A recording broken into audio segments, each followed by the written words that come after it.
If that's not a place, it's a spirit is an entity. So where am I? Where am I?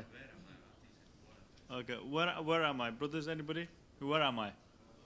Brother, on earth, mashallah, we're earth, that's good. So, where did our journey begin then? Where did the journey begin? Where did it commence from? The world of spirits, the alam arwah, the world of spirits. So you should be clear that many people, that's why they say is that, for example, you hear the hadith of the Prophet ﷺ that you should, like you were quoting yesterday, is that be like a traveler. So our traveling really has already started. This is just a one phase of the journey of where actual journey was. And if we just show it to you here, is if you look at it there, okay, we need to, it's not connected yet, I think. If somebody can just change it to, there we go. Uh-huh. Okay. So if you look at it here, that is basically our journey that we discussed yesterday. Is that we came from the world of spirits, al-mirwa, and then we came into this physical existence, this physical world, and then you got the barzakh, which is the next phase of our journey. After which you then have, let's just quickly get to that. You have the barzakh, then after which you have day judgment. There we go. And then you have Pulsirat or heaven and hell, one or the other. That's what we discussed. That's the phase of journey that we discussed yesterday. And that's important that we have to be all fully aware of that journey. Let's just skip that bit. Now, what I want to discuss today is not this, actually. Let me just open something else. Is most of you, one of the generic questions that you're all saying that when we got from yourself is you need a way.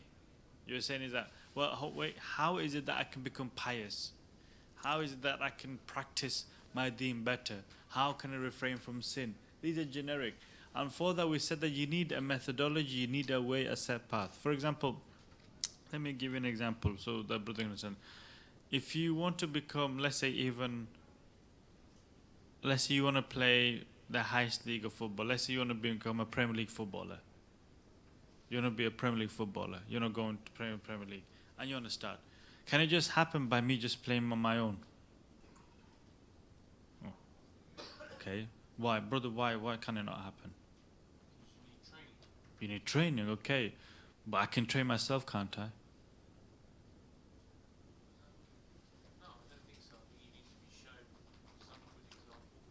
Okay, all right. Then let's go to. I want to be an engineer. I want to be an engineer. Can I not do that by myself? Can I be an engineer? Yes. Okay, so you're all telling me no, brother Cash. You're being daft. You need some sort of expertise. You need some sort of level, some sort of training, in order to do that. So if I do want to become, let's say, an engineer, what do I need to do? If I do want to become a football player, what do I need to do? If I do want to become a doctor, what do I need to do? One is study, but what else? The right word, you've used the right answer, is in one sense is correct. What is it? You need to practice, but find someone who can train. What is that someone in terms of if I want to go into medicine, if I want to become a plumber or engineer? Just one second. When I teach my students, etc., what we call it's called the voices. Now listen to what I mean by this. What happens is that I ask the student a question, and the voices give the answer, and that student gives that answer. So what happens is that here I've asked. So what happens is that somebody said teacher, now you all say teacher, teacher, teacher, teacher. Okay, that's what's happening here. So somebody else will say study, study, study, study. Everybody starts saying study. That person did not want to say study. Because the voices said to him, or the other students, say study. So he also says study. Even though himself didn't want to say study, but he felt that overwhelming pressure to say study, so he said study. And then he realized, wait, I didn't mean to say study, but the voices told me to say study, so I said study. So this is exactly what's happening here. Somebody said teacher, everybody started saying teacher, teacher, teacher, and the person said teacher as well. So now let's do it again. So what we're saying is that, listen, if you want to be an engineer, you want to be a doctor, you want to be a pharmacist, you want to be a lawyer, what do you need to do? Let's make it simple. What? They get degrees. Now, how do you get a degree? First, the need intention, then the relevant subject, then relevant expert, and then your effort. Not necessarily expert. You need to go to the relevant field or relevant institute and enroll. Okay, you need to enroll, and then follow the due process, follow the due course, in which sometimes it could be a 4-year course, 5-year course, a 10-year course. Like a Premier League player, it may start from the age of 8, they bring them young, train them all up until the age of 16. So look at that process of years of effort that's gone into. It's not that they've all of a sudden become, wow, that's it, they're the next Ronaldo or a Messi. It's taking years of process of training to get to that phase. Now, you ask yourself really honestly, let me just put it all, let's all think really seriously, is that for dunya and the expertise of dunya, that we are asked to follow a course, a way, a method to achieve what we want to achieve. My question to yourself is for you to ponder is, for your iman and for your akhirah and for your deen and for your betterment, what have you embarked upon? How have you actually now busy yourself? What is it that you've actually done to actually achieve Jannah? What have you really enrolled? Are you basically, you wouldn't, for example, you want to be a football player. Okay, there's so much you can kick against the wall. There's so much you can play against yourself. Eventually, you need someone to train you. If you wanted to be a doctor, there's only so much you can read. You need someone to go to and to train you. Now, my question to yourself is, maybe, let's say, for example, brother, how old are you? If you don't want to mention, yeah, you can pretend how old you are, okay? How old are you, brother? 52, there you go, 52. Brother, how old are you? Now, what I'm trying to say is that you could be 20s, 30s, 40s, 50s. And I pose this question to you. And if you come back to me saying is that, oh, actually, I haven't. I have just doing by myself. And by myself, what I mean is that all I've been doing, I've been trying to do myself where I sometimes fail, I'm okay. But it's like up and down, and I usually go down more than anything. If that's the case, it's a losing battle. Then my question to yourself is, well, what are you going to do then? When are you going to start becoming serious? And when are you going to start really embarking upon something which has a set structure and which can develop you and take you in such a way to make you achieve the end goal? And our end goal, as we discussed yesterday, what is it? What is our goal? What is our purpose? Pleasure of Allah subhanahu wa ta'ala. Now, if that is at the forefront of your mind now, imagine pleasure of Allah subhanahu wa ta'ala. Now, forget what we're going to discuss now. I'm saying the pleasure of Allah subhanahu wa ta'ala. Now, I'm going to ask you is, like, brother, now I'm going to ask you, brother, is how are you going to achieve it? Now you know that this is your purpose now. Everybody is now clear that this is the pleasure of Allah subhanahu wa ta'ala. That's what I want. Now I ask you is, how are you going to achieve it? Okay, right. How are you going to do that? Studying, through being here, through being a teacher, inshallah. Okay, so by me just learning, is that going to be sufficient? Then what? We've talked about is a combination of the learning and the doing. Ilm and amal, right? You need the theory and the practice. Okay, that's good. Okay, you said you're going to learn. Okay, somebody else, apart from your brother over there, what you want to know? The brother in front, in the white. That's it. Don't worry, bro. Don't worry. Don't worry. You don't need to panic. How are you going to achieve that? What are you going to do to achieve it? But do you know first and foremost how to achieve it? Okay, good. He's saying the following. Now that's a universal generic answer that everybody will probably give. Everybody accepts. For example, we need to follow the Quran and Sunnah. Who doesn't know? As Muslims, every single one of us will probably say the Sunnah, the Quran and Sunnah, follow the Prophet Sallallahu Alaihi Wasallam. Alhamdulillah khair. That is true. In order for us to achieve the pleasure of Allah Subhanahu wa Ta'ala, yes, we need to follow the Quran and Sunnah. Now my question is, how? How?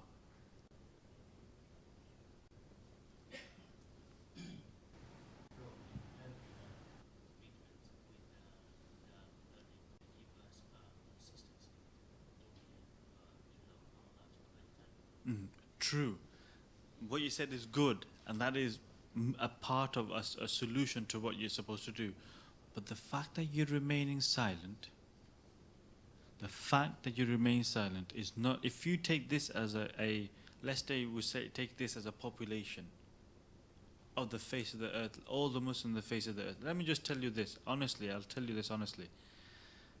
And it's not just, we've been to America, Canada, South America, we've been to Guyana, West Indies, you go to Malaysia, you go to Pakistan, Bangladesh, India, you go to Middle East, even though it's Middle East, you go to Middle East, you go to Europe. If we were to take all the Muslims, if we were to put them together, and if this is the population of Muslims, imagine the people are here. And we ask this question is, how do you follow the Quran and Sunnah and you're remaining silent? Maybe one, if it's just one out of let's say 30 here or 40 here, maybe all I'm trying to say is maybe few handful of people in the world who really truly do know. It's just like a paraphrasing that we're just saying. Follow the Quran Sunnah, follow the Quran Sunnah, but how? How to really follow the Quran and Sunnah? How to really implement the Sunnah? What's happened is that we have lost that. This is the reality, is that there was a way in which we're supposed to do that. There was a way in which supposed to help us to connect and build the Quran and Sunnah into our life, but over the time, we've lost that. Okay? Now, today what we're going to mention, I'm not even going to go to terminology, is exactly that very thing. The very thing of how.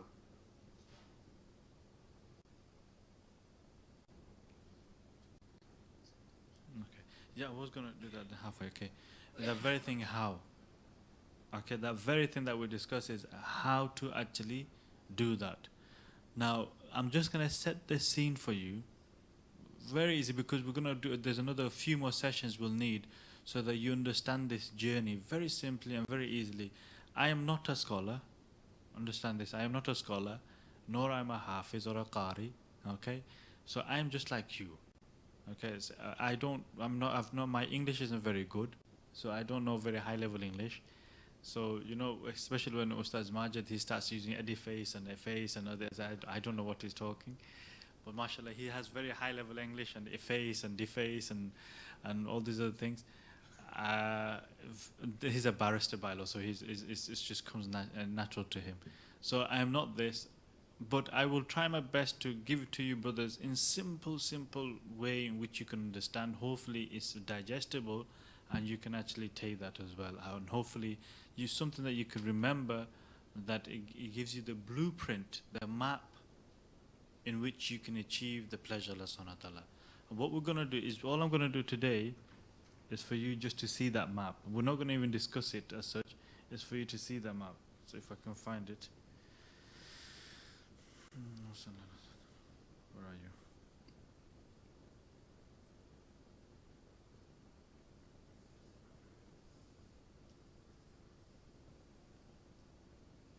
Inshallah, just quickly, if I just say, Yeah. Inshallah, for especially the Urdu-speaking brothers, after Ustad Kaisi's explanation, we have our honorable guest uncle here from Denmark, Inshallah, and another person, Inshallah, especially for Urdu-speaking, they will also go through this, so that we want to ensure that every single person here have understood this topic about how to reach Allah subhanahu wa ta'ala, the journey. So inshallah, after the session, Uncle will go, inshallah. Haji Sahib is also coming, inshallah. Just bear with me, just trying to find that job.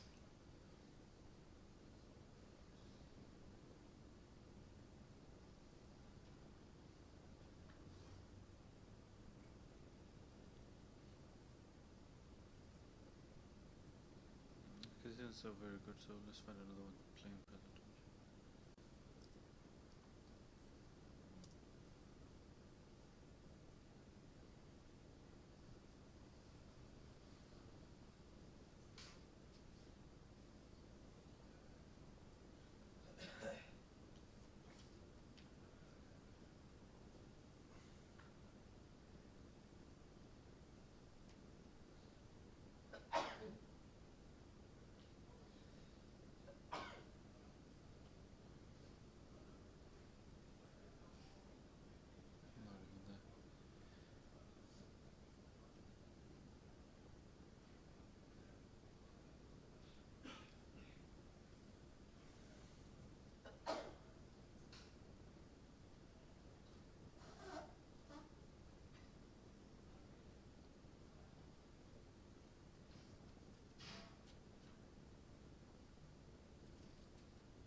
want to find something, you can never find it with the time you want to do it. Okay.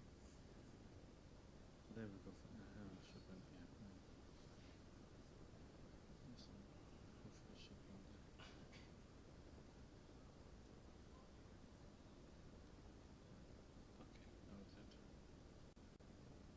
So this today, what you're seeing here now,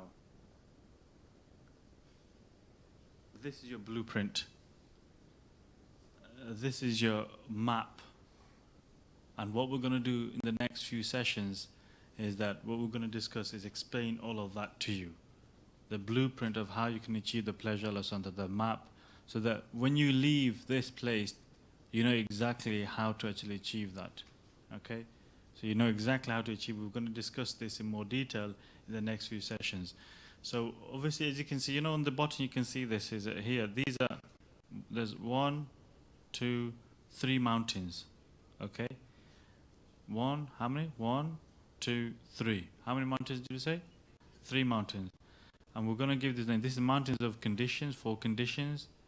This is a mountain of 4 objectives. This is a mountain of the pleasure of Allah Subhanahu wa Ta'ala. Okay? The land and the kingdom of the pleasure of Allah Subhanahu wa Ta'ala. And what we're going to be doing is that we're going to walk, take you through, and hopefully take you through in such a way that you know how to achieve and get to the mountain of the pleasure of Allah Subhanahu wa Ta'ala. That's what we're going to do. Okay? So 3 mountains that will involve a bridge as well, and there's going to be some walking involved as well. Okay? And we'll show you what that walking is about. And there you got underneath here, you see here, these are going to be something where you need to take with you to actually help you to get up that first mountain. Okay? And what's happening is that, let me just quickly just touch upon this, is that, you know, many times, if you just face this way again, is that, you know, many times, put your hand up if you ever felt like this, where you've gone to a conference, you've gone to go for a speech or a lecture, Islamic lecture, Islamic conference, and you went, I really want to change. That things just moved me. I want to change, and I want to start practicing. I want to become a better person. So put your hand up, whoever felt like this after going to a lecture or conference. Right. But then, after a day, 2 days, 3 days, a week, maybe 2 weeks, that feeling just mellows and dies out, fades out, and you're back to normal again. Put your hand up if you've also experienced that as well. Right? Why? Why does that happen? That when you're there, you listen to, for example, you heard about the Sahaba, about Sayyidina Ali, for example. This is the blessed days in which Sayyidina Khadija, Sayyidina Ali, Sayyidina Aisha, Hazrat Fatima Zahra, and all these great Sahaba, Sahabiyat, mothers of believers. You read about the prophets, the messengers, you read about the seerah, you hear about the seerah, and you get all overwhelmed with emotion and you want to change. But then after a week, it dies out, it fizzles out, isn't it? And have you also wondered, is that why is it that despite going to those conferences, no change is still happening? Despite going to those conferences, you go to talks, you go to lectures, still no change is happening. You go to wa'az, you go to the Friday Jumu'ah, you listen to it, no change is happening. You know, incidentally, I have to actually stick on something. Although in the past, what we could have said is that, I'm just going to do it as an aside. You know, like one of the speakers and brothers were saying, like yourself was saying, is that the imams nowadays, mosques should appoint imams who can speak in English and address in English and hopefully target the youth, do a lot of activities, make them engage them, and so on and so on. Now I will say is that alhamdulillah, I think this is happening most of the places. Okay, still there could be some element of improvement, definitely, most of the places. Now if you were to also go to those places which committees have appointed imams, English speaking imams, they are doing activities. Now the problem is, where are the people? Where are the people? For example, the Friday khutbah the mosque that I lead in, Fazan Islam in Old Trafford, the Friday Jummah that I lead there, is that They specifically brought me just to address the youth. They said, is enough, no more Urdu. We're going to get a person who's going to speak English and try and address the youth. Okay, that's what they've done. Youth are not there. They have a gathering on a Saturday with, they called it, you could say it's like a activities gathering where local youth can come, play PlayStation, table tennis, cricket. Old Trafford is just right next to them. If they want to play cricket, table tennis, PlayStation, other games and other activities, where are the youth? Where are the people? They have majlis al-dhikr, they have ilm, they have nasiha, else there's nobody there. Now what's happening is that before there was shortage, now there's ample, but the people are disinterested. They don't seem to partake. So I also have a bit of sympathy for the people, is that they are trying to actually, people have listened, they've heard, the committees are trying to make a change, but the participants are not willing to come. Why? Again, I'll tell you this is because of this. Is that if you thought that if I listen to his speech, it will change me, not really, it might not do. If you thought going to majlis al-dhikr is going to change me, yes, again, it could be difficult. It can happen, but it's rare. If you thought that reading a book, reading the Quran, tarjama, reading a hadith is going to change you as such, it's not going to happen. Unless, and I repeat, unless you start embarking upon this path that I'm showing in this diagram, unless you start walking up the mountains and go to the first one and start taking this journey, you will always remain here. Hence why you may know brothers and sisters who are addicts, you could say, going to conferences, going to seminars, going to bayans, etc., but nothing's happening to them in reality. They are what they are. But if you really want that change, if you really want to start building and connecting and walking upon the sunnah, living the sunnah, if you really want, because we don't say the sunnah gives life to you. If you really want to live the sunnah as you know you're supposed to do, you need a method, you need a way. You need to embark upon it. And you need that training of showing how to do that. And hopefully we will be discussing how to do all that in the next few sessions. So that's basically the diagram, what we discussed. These things that we discussed here, like I said, for example, talking about akhirah, going to gathering about seerah or seerah conference or a seminar of dhikr or majlis of dhikr and nasiha, all these things, what they'll do is that they'll create thirst in you. Like you said, is that, yeah, I feel motivated, I feel energized, I want to change. That's all it's going to do. But it's like, for example, me, you know, now we're going to iftar time, so don't start salivating. For example, if I discuss to you mango, I say mango is in yellow in color, it's very sweet, very luscious, very rich, it tastes like this, when you put it in your mouth, it just seems to melt when you bite, and it just oozes into your taste buds, and you all think, oh yes, that is so nice, that is so nice, but I never give you the mango. Have I actually done justice to you? And that is what's happening with lectures and conferences, is that they talk about Islam, how beautiful it is, Sahaba, the Sunnah, the Quran, but they never give you the actual thing. And this is where we say, no, we're going to give you.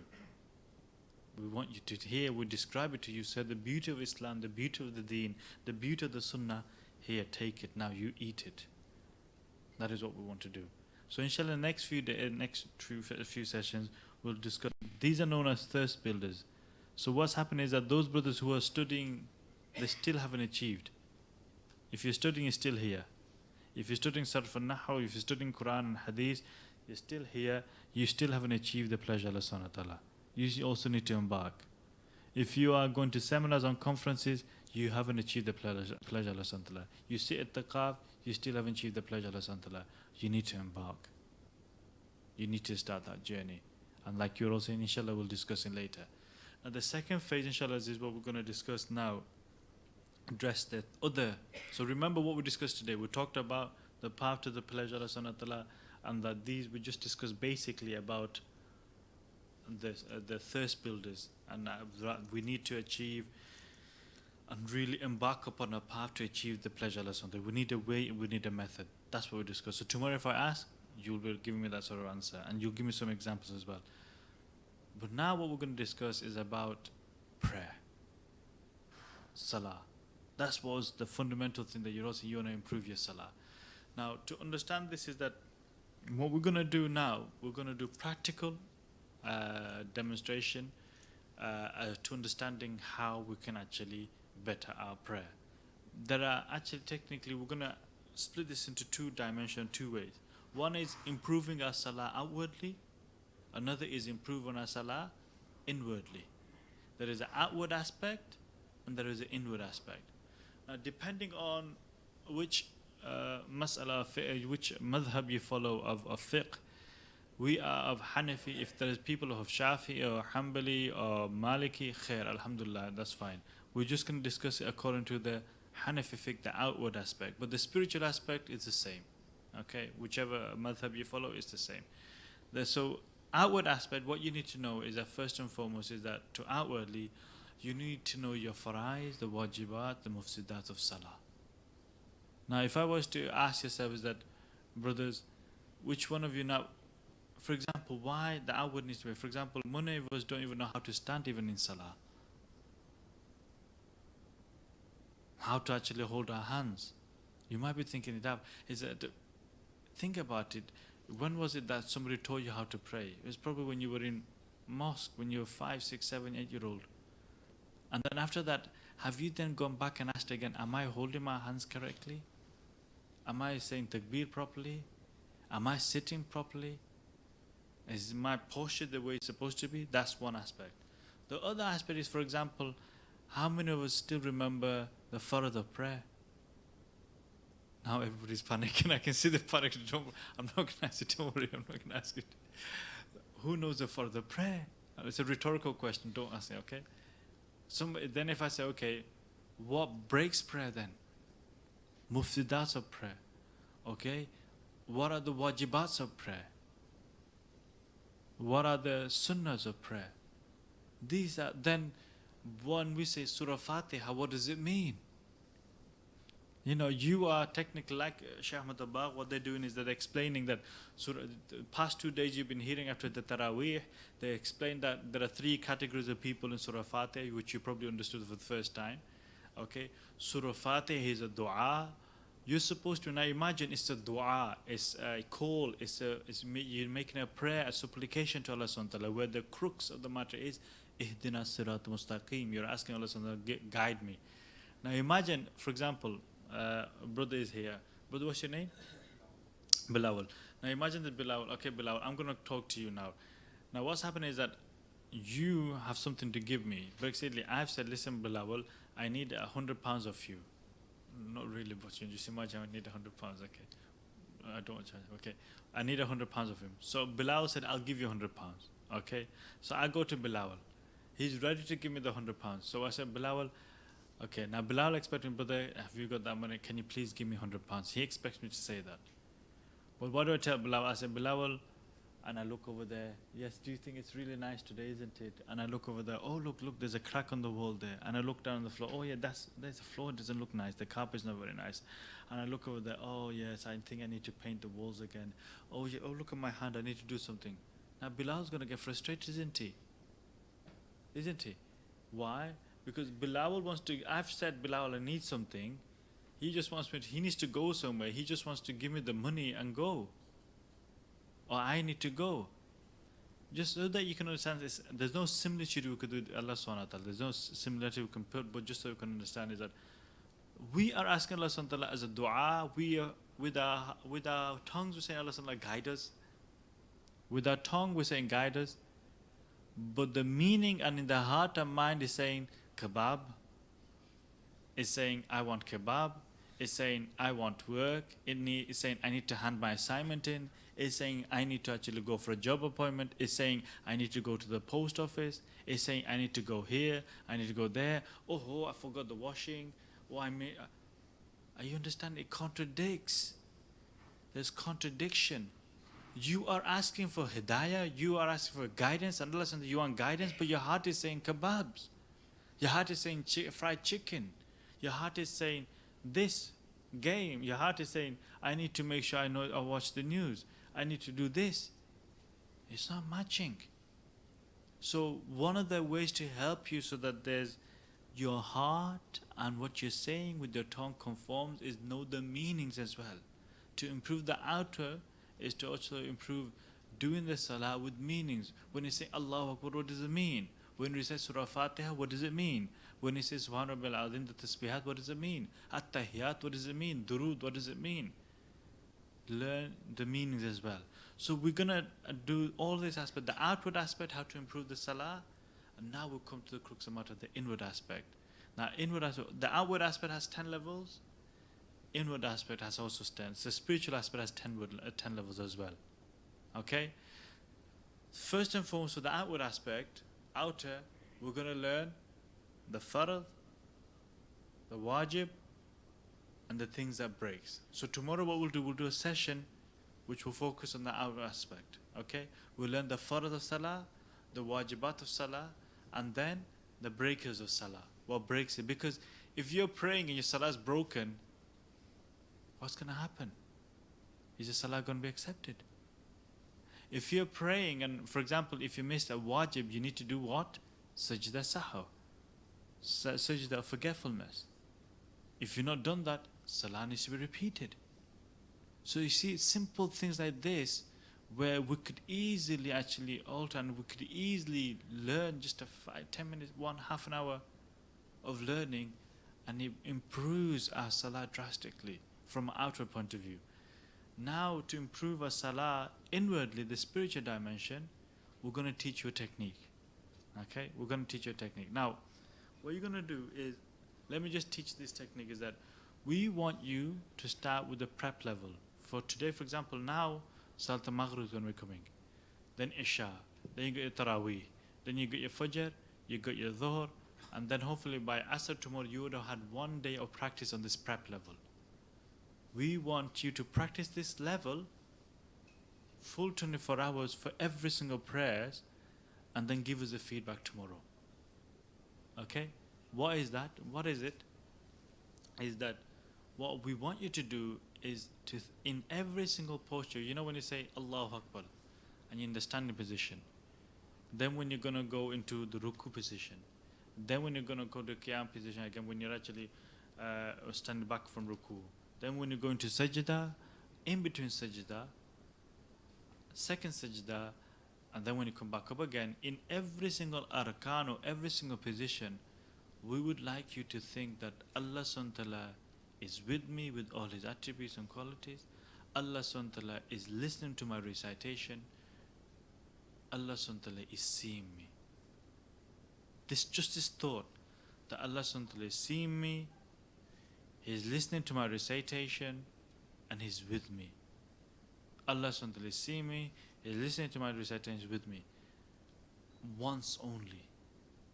If you feel as though, Brother Kes, listen, I can maybe do it a little bit longer, then okay, try 3 times.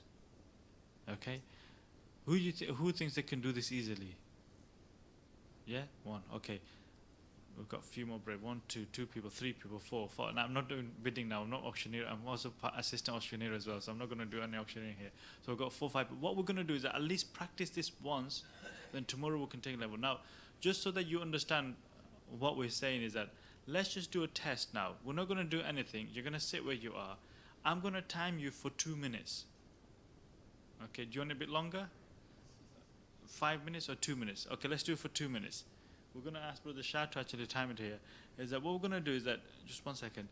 What we want to do is that this mindset that I'm saying, is that Allah subhanahu wa ta'ala is seeing me, Allah subhanahu wa ta'ala is with me, Allah subhanahu wa ta'ala is listening to my recitation, or is listening to me whatever is going through my heart and what's in my recitation.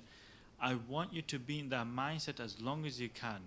The moment that thought goes, you raise your hand. Okay? So you're going to close your eyes.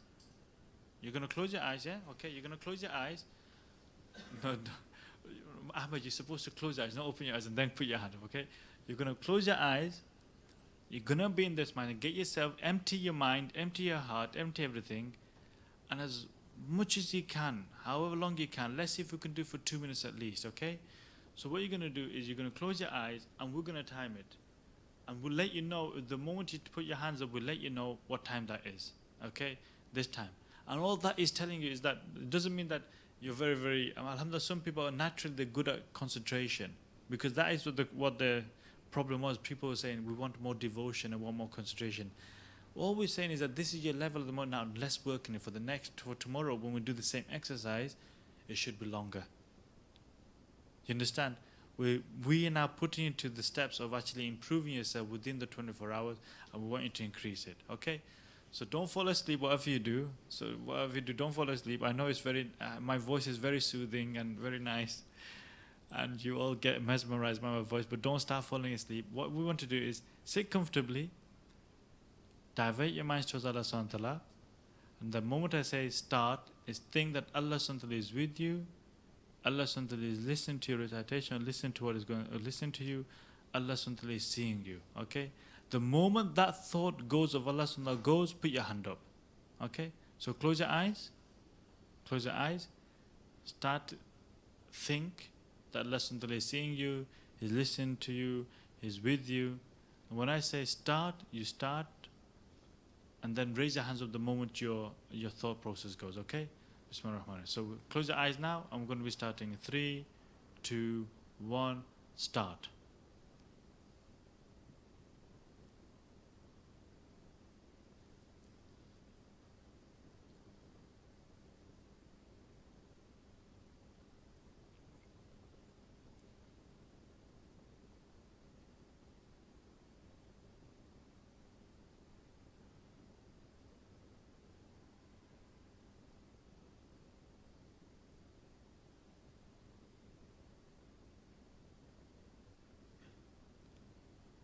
"31 seconds, 32 seconds,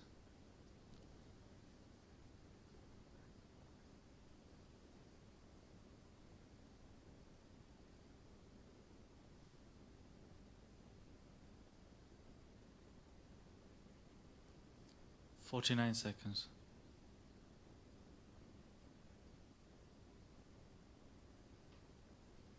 57, 58,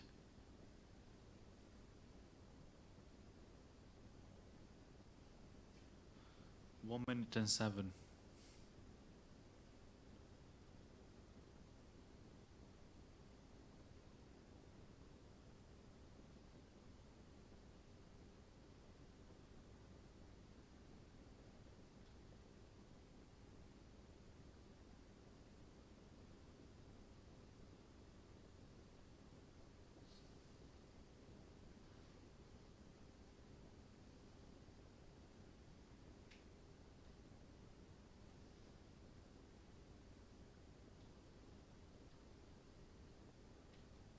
1 minute 42.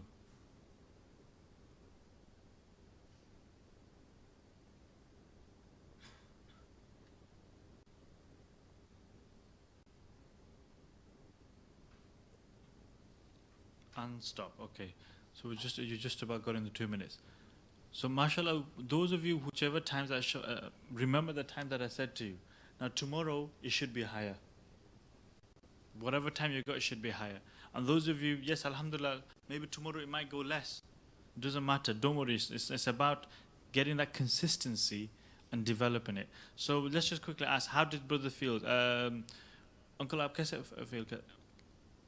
I know I'm Urdu से कह देते then inshallah we'll try ने कैसे feel हुआ बहुत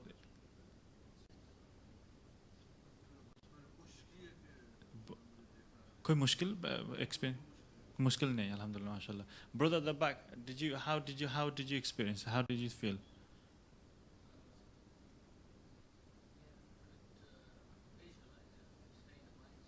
Uh-huh. Okay, right. Okay. Brother, how did you find it?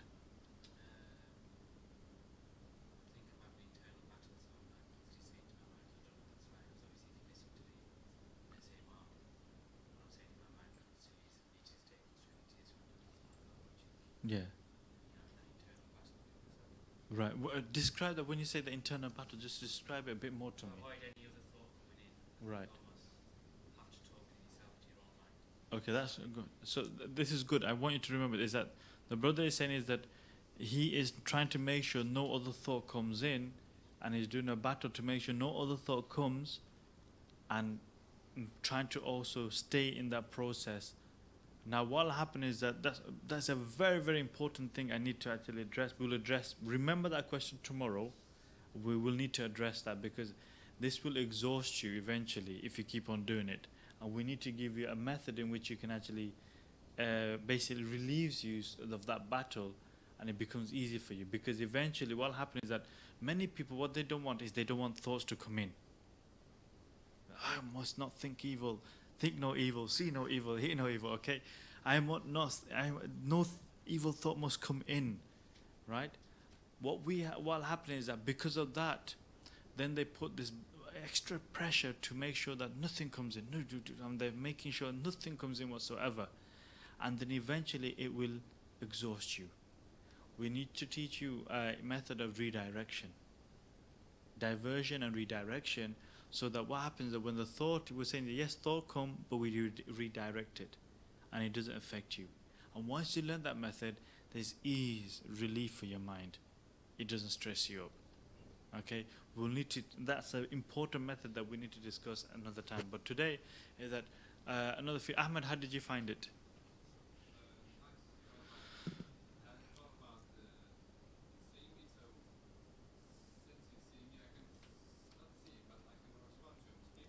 That's good. Yeah. So basically, as long as that thought process is there, as long as but the thing is that that's 2 minutes. We then need to, like, for example, the brother is saying maybe what we need to do another dummy run where somebody is reciting and you're doing that. So we just pretend, it's all pretend, remember, we're not going to pray real, etc. Is that we'll stand up as well to make it even more real life. Next bit, what we'll do is now, is that we're going to stand in a row. I will just recite, okay, we're not even going to go sajda, okay, because it's karaha work to do sajda. We're not going to go in sajda. We're just going to recite Surah Fatiha, maybe a surah, whatever it is. I'll just keep on reciting Surah Fatiha, okay? I'll just keep on reciting it. And then again, less time it is. Like the brother is saying is that okay, he needs to, we all need to know is that when somebody is reciting, how can I keep in tune then? How do I keep that mentality then? How do I keep that mental presence of thought process that Allah doesn't see me, He's with me, and listen to my recitation? How do I keep that? So one we just did is just a mind process without any influence of anything else, and you find it straightforward, is relatively okay. Now what I'm going to ask you all is stand up, make a line, okay, and then inshallah we'll practice standing up with the recitation.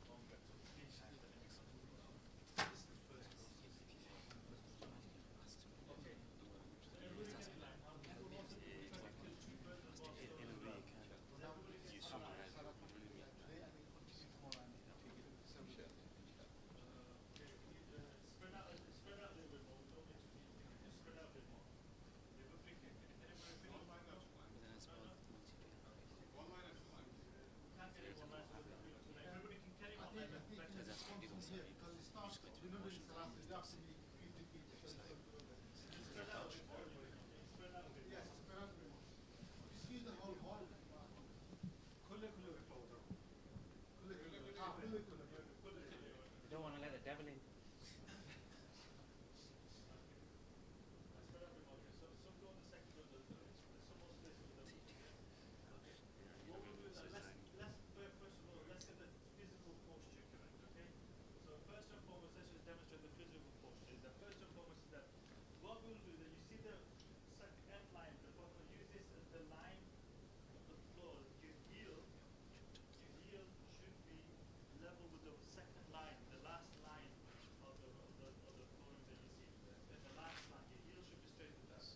Heel should be on the last line here. This part. Secondly is that everything, your feet, your hands, your body, everything of it should be pointed towards the Kaaba, Qibla. Okay? So if your feet are going east and west, it's incorrect. Your feet should be straight. Rectify your feet. You should be straight. Okay? Your feet should be straight. There we go. They should be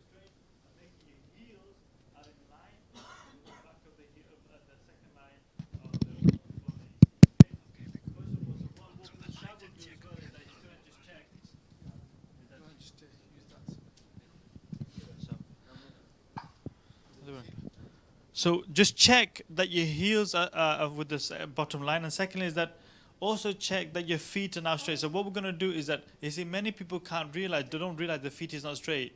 Now we're going to show you is your feet straight. Like Uncle here, unless you have a disability, I'm not saying this is a thingy. People are ill, they have injuries, and they can't straighten it. That's a different matter. If your feet is fine, if your feet is okay, then try to straighten. Like for example, this feet here, it needs to be straightened. So this one here, all straight, that's it. Now here we'll just analyze, like Uncle here, is that this is not straight and go straight here, either like out, and just move that feet out of it. That's it. That's it. Now it's straight. You see, that's fine. Alhamdulillah. Okay, that's fine. That's fine. Okay. Okay, straight. Now keep it straight. And now look, just by us coming here, we just rectified for yourself the fetus. So some of us not realize the fetus is not straight. It's an adat. We made it like a habit of actually keeping it like this. So remember, whenever what you're going to do next day, you're going to practice that now. Now outwardly, my feet has to be straight. You find the line, heels at the back of the line, and the feet are straight. It's pointed towards the qibla. The one come across that people don't quote this misunderstand that it has to be only 4 fingers width long. No, it's to be comfortable. Yeah. 4 is minimum. Yeah. The minimum in the Hanafi fiqh, remember, is that the minimum is that because the women have it together, is that for us is that there's a minimum gap of 4 fingers. It doesn't mean that it has to be 4. So it should be, your stance. It shouldn't be so wide, like that's no, we don't say that. What we say is that it should be comfortable for you. Something where alhamdulillah, if I stand like this, I'm comfortable, I'm okay. So sometimes it could be a little bit more than 4 fingers, okay? It can be a little bit more, but not too much that you're actually causing inconvenience to the person. We in Hanafi, we don't say feet to feet, remember this, okay?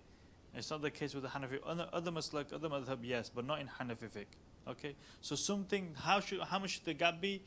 Minimum of 4 fingers, but something which you are comfortable with, okay? That's how it should be. So it's feet straight. Now, what I want you to do is, imagine now, just to train your mind to get rid of this habit is, get off the line again. Get off the line again. Get it off. Get off the line. Now I say, Aqim Salah. Now come back to the line. Come back to the line. Now hold your position. Hold your position. Now look at yourself again. Is your feet straight? Is your feet straight? Now again, this is this one trying to say, habits cannot be broken straight away. You see? Now let's look at it again. Uncle again. That's it. That's it. That's good. MashaAllah. That's better. Okay, young man. You just need to straighten this part. That's it. Okay, that's good. That's good. Okay. Wo seedhe nahi. Just one second. That's better. That's alhamdulillah. Okay, this is okay. That's okay. That's okay. You see what I did was that as soon as I told you, you go back to the old ways again. So that's why you need to now physically put yourself and remind yourself that straight. It has to be like this. Keep on practicing that. Soon it'll come, and it'll be because it's about 30 years, 20 years, 40 years of a habit. You can't just break that in one day, but you keep on trying to get rid of that. Okay, keep on making sure that you actually straighten your feet. Okay, now we've got the feet straightened. Okay, we've got the feet straightened. Now, how should we hold our hands? Simple as now. What happens? First of all, we're gonna do takbir. Okay, takbir is what we're gonna. Some people, what they do is that this is all in according to the Hanafi fiqh. Remember, some people when they do takbir, Allahu Akbar. Allahu Akbar. Okay, many different ways, and some people just do this. Okay, ours is that we raise it up to the earlobes. There's the earlobe up to it, not touching it necessarily, just up to the earlobes. Okay, and the hands should still face towards the qibla. Okay, up to the earlobes, little bit spread.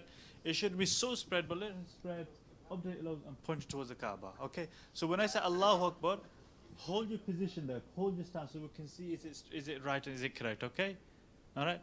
Say Allahu Akbar, and then a brother will come round, Brother Shah will come round and see if you're singing. So lift your hand and lift it so we can see whether it's actually correct. Now, like for example, brother here is that where are your earlobes? Your earlobes are here, up to the earlobes. Now sometimes there's no, don't touch it. Okay. Up to it. Take it a bit more closer. Okay. That's good. Isn't it just enough to have it the same level? Level, but up to the earlobes, not touching. All right, okay, but no, not touching. That's fine, fine. Mashallah. Not touching. You don't need to touch it. Okay, get it down a little bit more. Spread it. That's good. Just spread your fingers a bit more. So don't keep it closed. Don't keep your fingers closed. Have a little bit spaced out. Mashallah. Alhamdulillah. Mashallah. That's good. That's good. Mashallah. Remember, don't touch it. Just take it. And try and reduce the gap of your thumb and your fingers, okay? And then take, that's good, mashallah. Okay?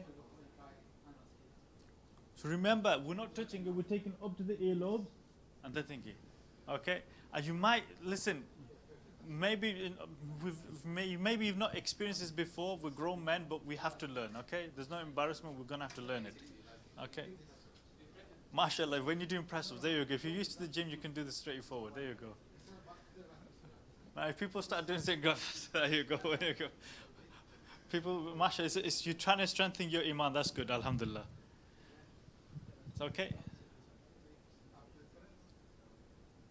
MashaAllah, that's so good. So now again, drop your hands again. We'll practice it a few times, okay? So when I say Allahu Akbar again, let's try it again. Bismillahirrahmanirrahim. Allahu Akbar. Right, Ahmed, you hold it. You need to just open your arms a bit more. You need to open, not arms, your fingers, that's it. Spread. Second note is anything, the docking as well. Yeah, and secondly is that this duck that you do, for example, when you say, I'm just going to do it sideways, listen. When you say Allahu Akbar, don't bend your head. Don't do this, say Allahu Akbar, no. What happens sometimes your shoulders, yes, some people have got very flexible shoulders, it doesn't reach it. It's however much back you can take it, that's good. Okay, but do not bend your head. Do not go like this. Allahu Akbar. Okay, this is khilaf sunnah. It's against the sunnah. So don't do that. Bring your and raise your hands up to the earlobes, and that's it. That's what you're gonna do. Do not bend your head and keep your head straight. Remember, you're looking towards the Kaaba. You're looking towards there. Kaaba's in front of you. Qibla's in front of you. Allahu Akbar. Where the place of sajda is. Allahu Akbar. Keep your head straight, and that's what you're gonna do. Okay. Now, next part. Ahmed, just look at Ahmed again. Hold on. Okay, well. Yeah, it's fine. You're almost there. That's it. That's it. Okay. Don't take it back all the way. You don't trust the ear though. The point isn't to touch you, it's just a guide that's Yeah. The reason why I'm saying this is because many people, when they say Allah, but they touch it or they take even higher than the earlobe. And because they don't see the mirror, one thing that you can do is next time, you know, a lot of the time we spend ourselves in front of the mirror looking how good, mashallah, it looks very. Try and actually look and say, when I raise my hands, how is it? How does it look like? Allahu Akbar. I'm saying Allahu Akbar. Let me see how does it look like. Let me see how my arms look like. Is my feet straight and so on? That's how you're supposed to look, okay? Okay. So now we've done that takbir, yes? Next part is after we do that, we're going to fold our hands, okay? Now many times what happens is that many people, just use that. yeah.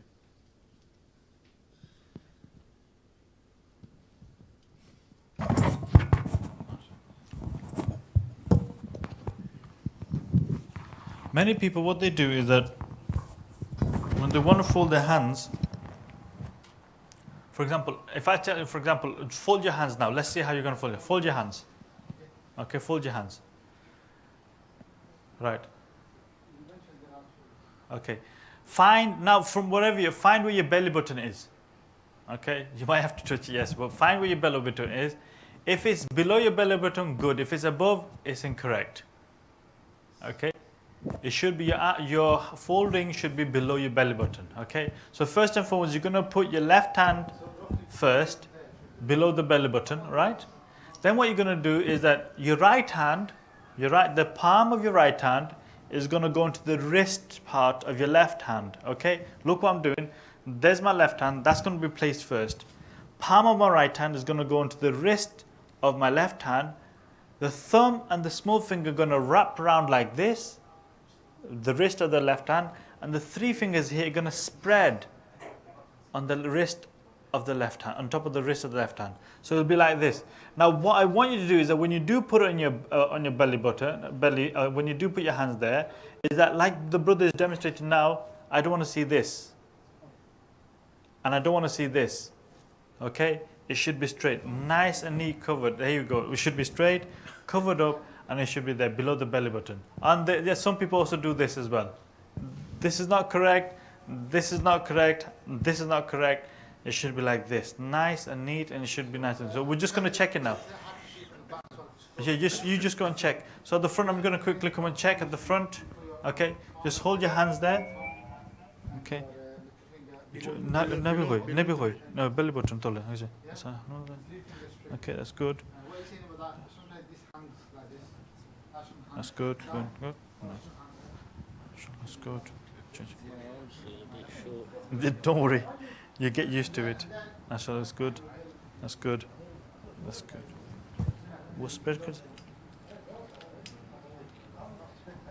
Everything doesn't work. that won't work either. Okay, Ahmed. That's perfect. Belly button is Belly here. button. Belly button is there below the belly button. Yeah. And this one? This over one here? on top of the wrist. Spread that round. Spread these 3 fingers on top of the wrist. There we go. You can't do like the two, no? No, it should be 3. 3 fingers on top of the wrist, and that should be hidden away. Okay, like that. That's good, mashallah. That's good. Okay. Yeah. You know, don't be shy to hold your wrist. Okay. That's good, mashallah, Jude. It's a bit too far. That's fine. One thing that's I would fine. say is if That's you have a fine, bigger mashallah. belly, the belly button is more lower than what you I know this is also. It's a little bit low, okay, below the flaps, okay? So alhamdulillah, now that's your holding position, okay? That's how you hold. So now what I want to know is that if you can remember it. So release your arms again. Release your arms.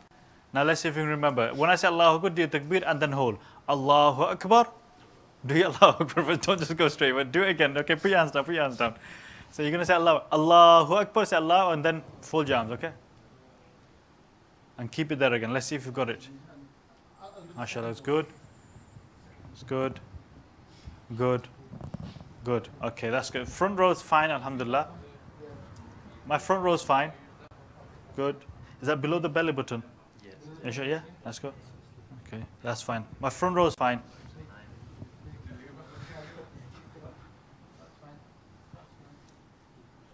Okay, so now we've done the takbir, we've done the standing, takbir, we've folded the arms, ruku. Okay, let's practice ruku. Now, what you're going to do, ruku, is that you're going to keep, this is a fault that many people do. What they do is that they heard that they have to keep the back straight. So by keeping the back straight, they bend the arms. So what they do is they do this. Okay, some even go down there as well, just to keep the back straight. Okay, that's what they're doing. What I want you to do is, what you're going to do is your fingers, you're going to grip, you know the kneecaps, you're going to grip it. But grip it not like this, okay? Grip it in such a way that still the fingers have some element of facing the Qibla like this. You're going to spread it such, not so spread, not like this, like this. You're going to grip it like this so they're still facing the Qibla. It's still gripped, not so tight, still gripped, but it's facing towards the Qibla. Back, you try to straighten as much as you can. You try to straighten the back as much as you can with your head. So when you go now, what we'll do is we're going to come around and see if your back and your head are level. And we'll say straighten it, but your arms must be straight. Your arms shouldn't be touching. This is women. Your arms should be straight, okay? You touch, your arm should be straight. Not bent, not extruding, not touching, straight, okay? So now go into ruku and demonstrate. For my back to be level, Uh-huh. head, it depends on where I'm looking. Okay, you look, oh yeah, sorry. And you look towards, you know your toes. You know your toes, your big toes, you look towards there. Okay, you look towards there. Okay?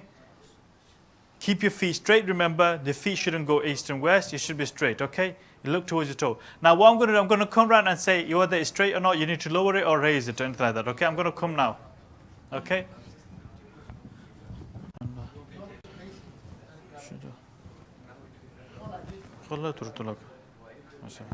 Hajj, just lift your head a bit more. That's good. That's good, mashallah, that's good. MashaAllah. Just lift your head a bit more. Brilliant, that's good. That's good. Lift your head a bit more, brother. A bit more. That's fine. That's it now. Alhamdulillah. Straighten your arms. Straighten it as much as you can. Straighten it. Straighten the arm. Lift your head a bit more. That's it. MashaAllah, that's good. Sag your head as well. Okay, that's good, mashallah. Is it possible you can lift your head a bit more? That's it, that's good. Okay, lift your head, uncle. Sir, alhamdulillah. Take, uncle. Okay. Okay, that's good. Right here, that's good. Is your arms bent? Straight. Get down straight. Okay. Bend your, put your head down a bit more. That's perfect. Okay. Remember that posture. Don't forget it. Okay. Lower your head a bit more.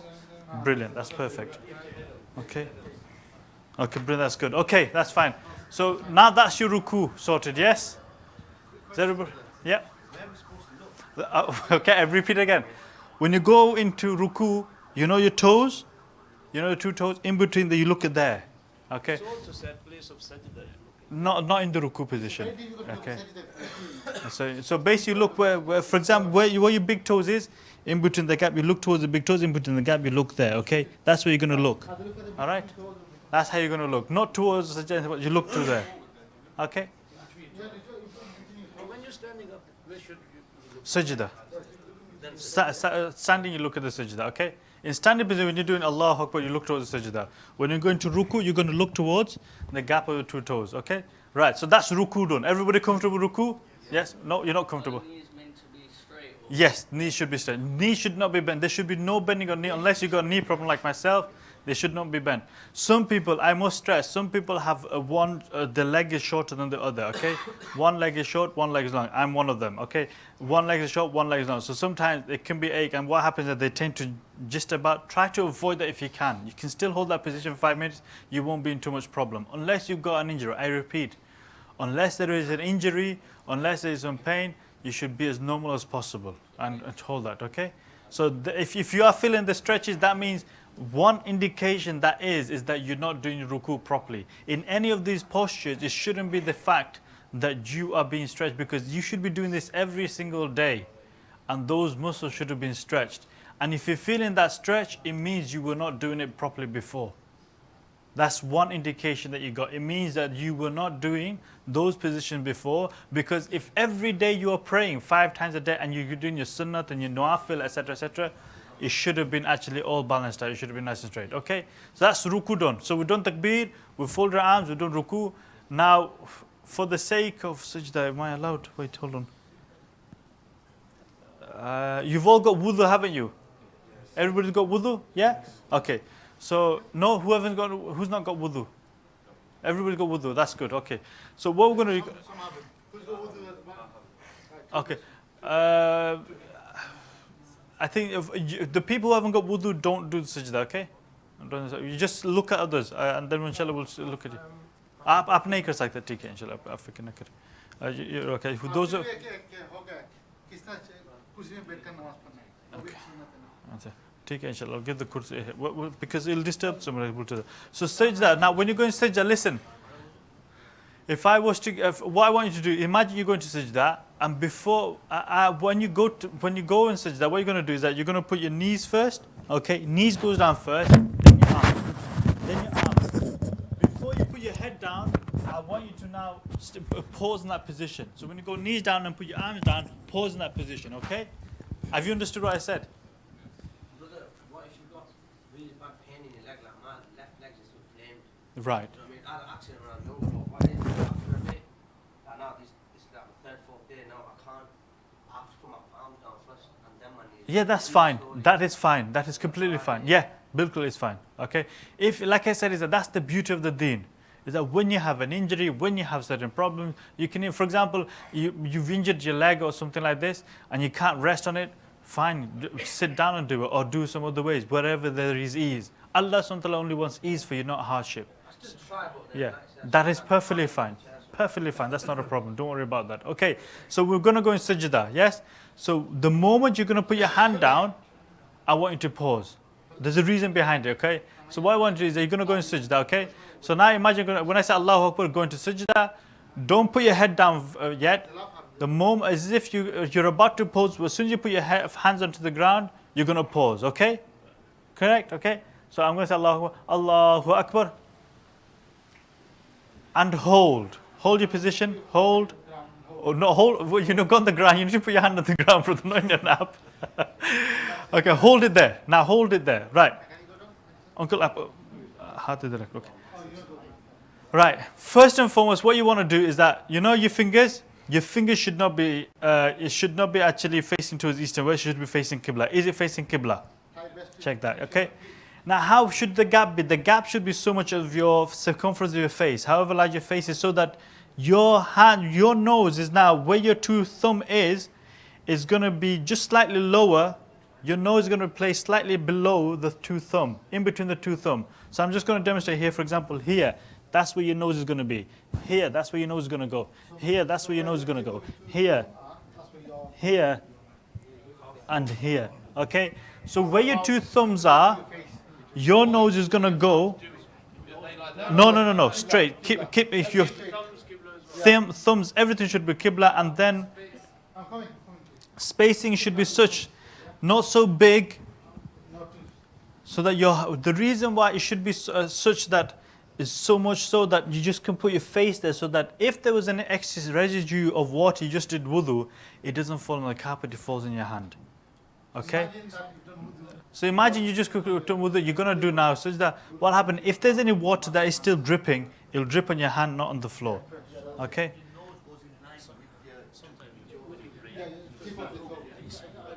Yeah.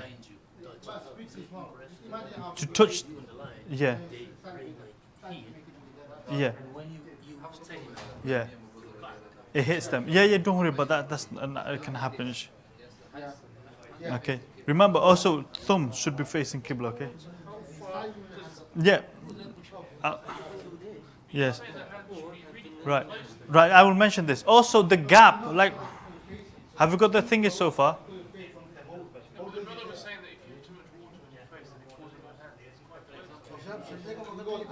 इंतजार करो थोड़ा देर से अब दो देर से इंतजार करो और दो आप rest करो you just sit properly just sit now sit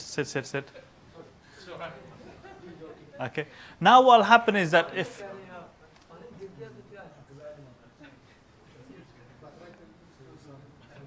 right now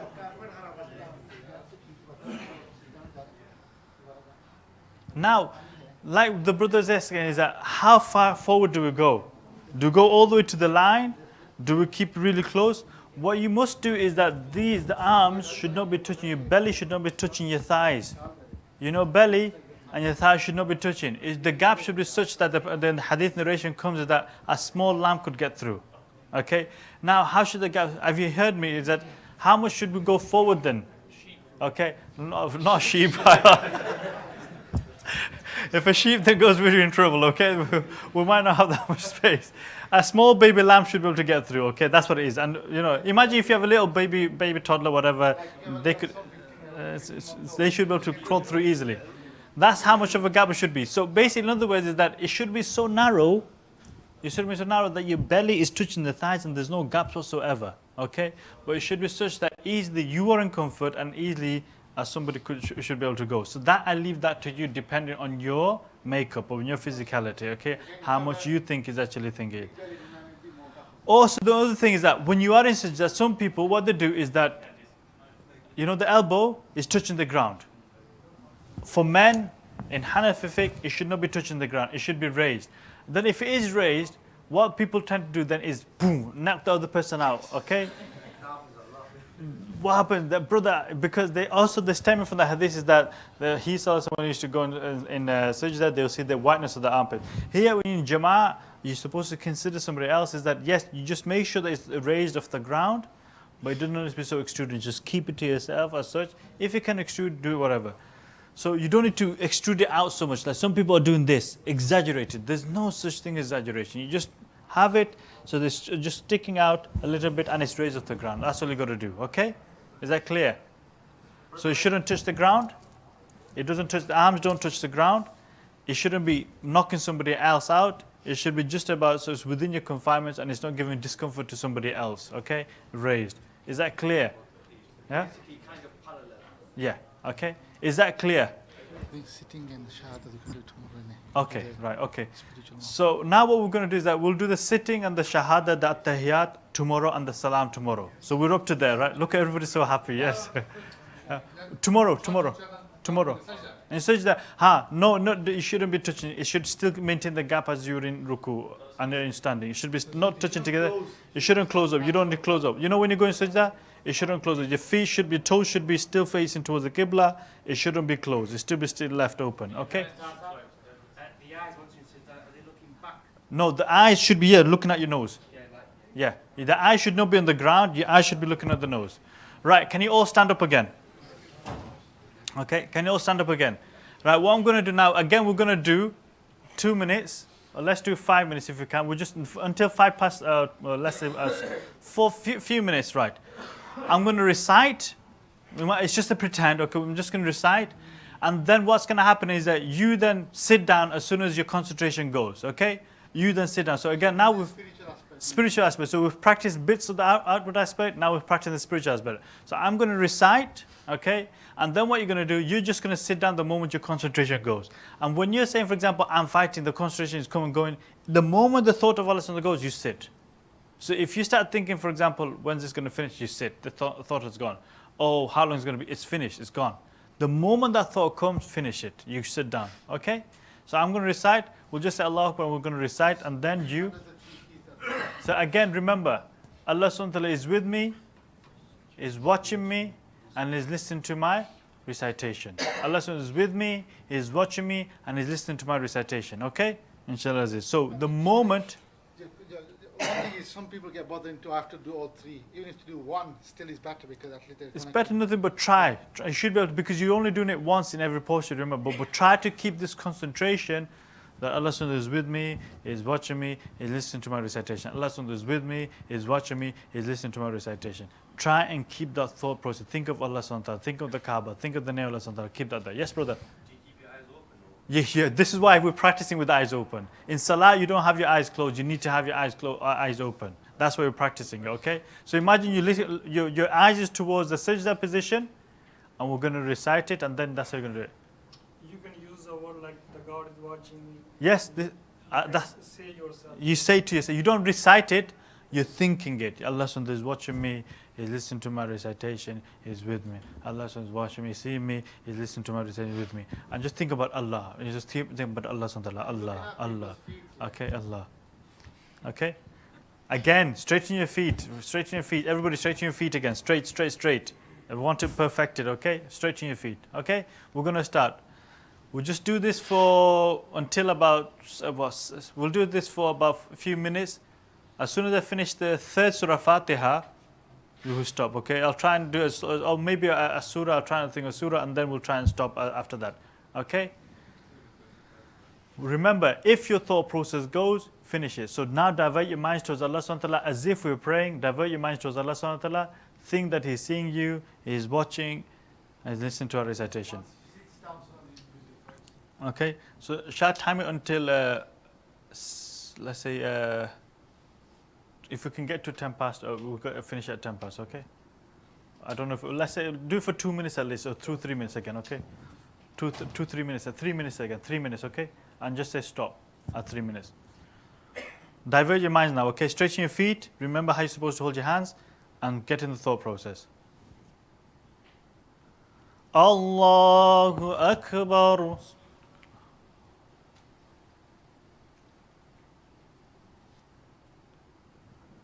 الحمد لله رب العالمين الرحمن الرحيم مالك يوم الدين إياك نعبد وإياك نستعين اهدنا الصراط المستقيم صراط الذين أنعمت عليهم غير المغضوب عليهم ولا الضالين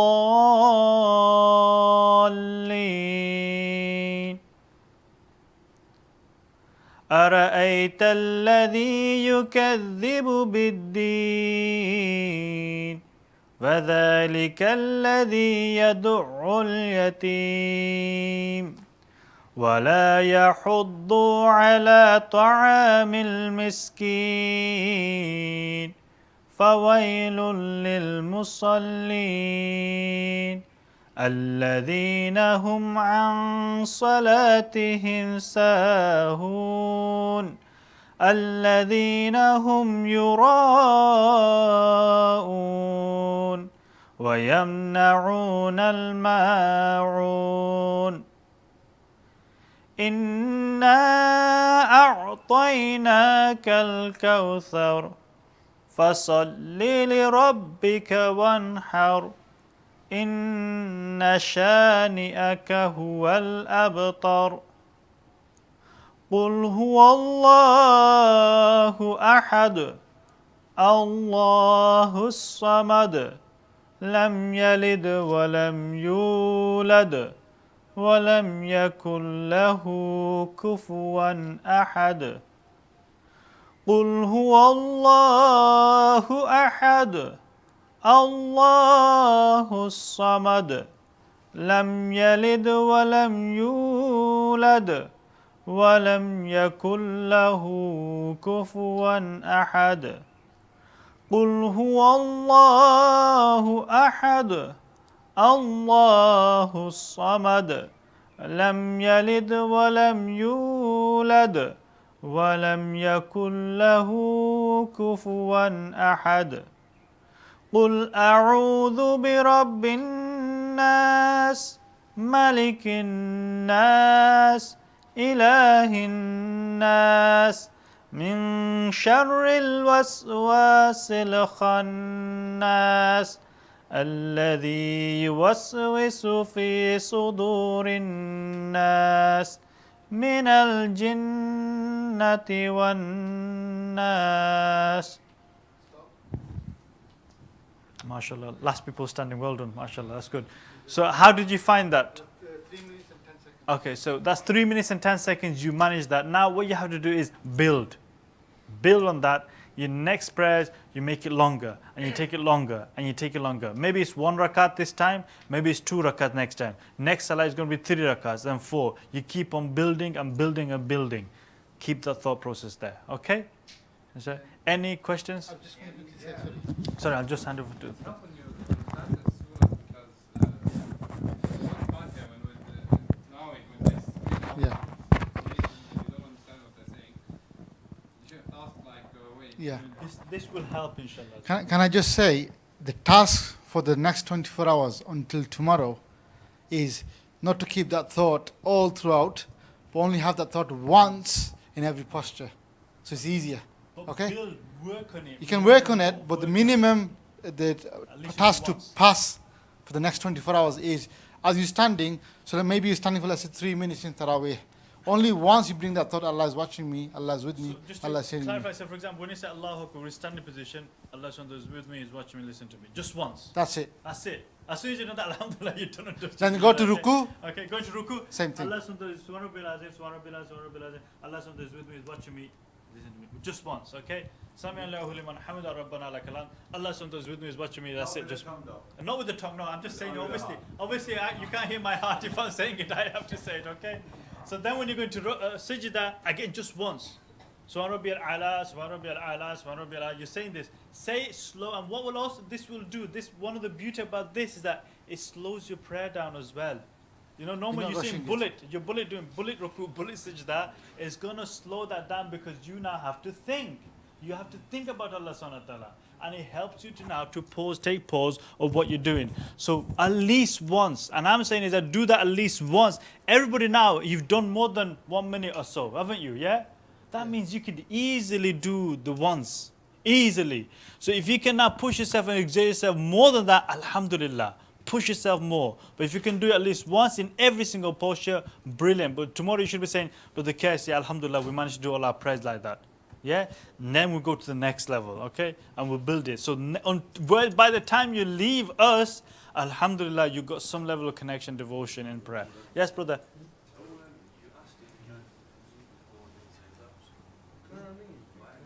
It's because sajda, you should, even for sajda tilawah and sajda, you need wudu. So because with demonstration salah, it's preferable that you have wudu. That's why.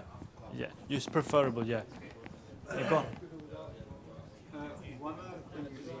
Shh, if you can just listen, because it may be one thing that that might be proper to you. I want to just brief us on is when we go into sajda, we hit sometime in error, hit our forehead and nose after, and then so if you can just explain that. Yeah, inshallah. What happens is that listen, when you go in sajda, yeah, we said the principle. First of all, your knees goes first, then your hands, then your nose, then your forehead.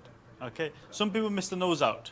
Okay. Some people miss the nose out. No, incorrect. You know, to have a valid sajda, your knees, your hands, your nose, your forehead, and they both should be touching the ground. Okay, not one raised. If your nose is not touching the ground, your sajda is not valid. Okay, you need to make sure your nose is touching, your forehead touching, and other thing, the forehead as well. if you got a long topi and your forehead is covered completely up to here, this can also disvalue. If you got something else which covers it, it should be touching. You move your head like our amama. What happens? That goes back. Alhamdulillah, goes backwards. That's what you're saying goes back because your forehead has touched the ground. Okay, it needs to touch the ground. Make that clear. Nose and forehead both touch the ground. So is the validity that they're all those parts are touching, or the order in which they touch? No, it's the order. That's the order I said. Knees, hands, nose, forehead. No, we're not saying Simon says. Okay, it's knees, hands, nose, forehead. Okay. Reverse the same thing. So reverse would be forehead, nose, hands and knees. Okay. Okay. So practice that. Inshallah, so that make it easy for you. Now what it is free time.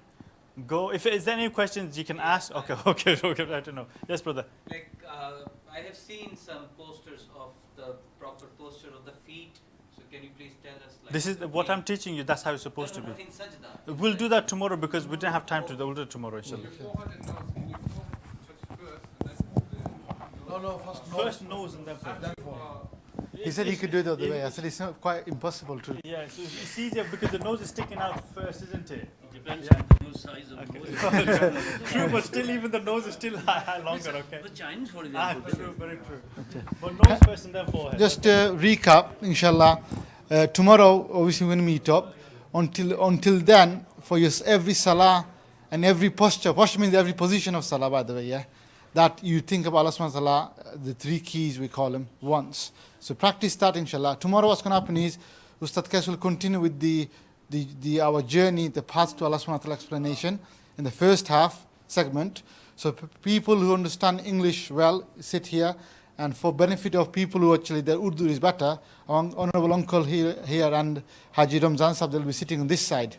It'll be going same thing parallel, but in Urdu and Ustad Qais in English. And then we do the Salah training, it'll be all together again, inshallah. Okay? Jazakallah. Yeah. I just have one question. Yeah. Other Chinese will know what to do about it. All you Northerners maybe not, but I find when you go further north in the UK, people recite Ameen after Fatiha even quieter. Right. When you go down south, when you're in London, everyone's like. It's probably because you have a lot of Arabs there who have a different. If you're So what's no, the what happened correct- in Hanafi is silent. In Hanafi it's silent, and if the Shafi'i they say it loud, and that's fine. That's the madhab. That's why they have to say it loud. For us, yes, it would be a problem because we're not supposed to be. I mean, that it's not going to break your prayers, but really it should remain silent. Because it's, we as Hanafi, we say silent, we don't say loud. Okay, I No, mean. we say Ameen, but I mean, we say it's quieter to ourselves, but we don't say it loudly, okay? Take it, inshallah. Okay, now just do some personal ibadat, some tasbihat, some dhikr. It's a blessed time. So, like, for example, maybe now you want to talk to Allah subhanahu wa ta'ala. Maybe you want to actually do some dhikr or Allah subhanahu wa ta'ala. Do something before the time of iftar, okay? Jazakallah khair. May Allah subhanahu wa ta'ala bless you all.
all in time.